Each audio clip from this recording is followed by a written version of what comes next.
Non é un sinal descoñecido para os condutores que circulan pola cidade de Pontevedra. Para os demais, váyanse acostumando porque a partir de agora estenderánse a todas as vilas de España. Como norma xeral, a velocidade nas vías urbanas de sentido único baixa ata os 30 km por hora. Los objetivos de esta medida son reducir la siniestralidad vial, sobre todo la que afecta a los colectivos más vulnerables, garantizar la fluidez de los desplazamientos realizados en las grandes avenidas de las ciudades, reducir el impacto negativo de la circulación de vehículos en la calidad del aire de las ciudades. Porque, según os expertos, pasar de 50 a 30 km por hora está demostrado que axuda a salvar vidas. La tolerancia biomecánica del cuerpo es limitada y en las ciudades los usuarios vulnerables están más expuestos a un accidente que en otros entornos interurbanos, porque el riesgo de fallecer como consecuencia de un atropello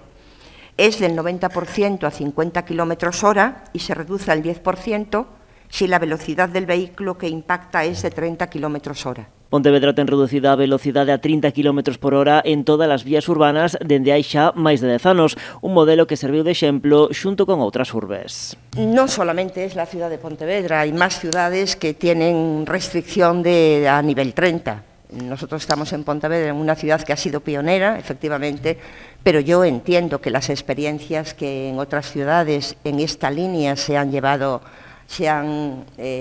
a cabo habrán tenido, evidentemente, habrán sido objeto de estudio por parte de los responsables. Maica Larriba aproveitou tamén para facer balance da sinistralidade viaria na provincia de Pontevedra no que levamos de ano. En comparación co mesmo período do 2019, os datos son optimistas. O número de vítimas mortais en vías interurbanas pasa de 11 a 7. Baixa tamén o número de feridos graves nun 50% e o de leves nun 40%.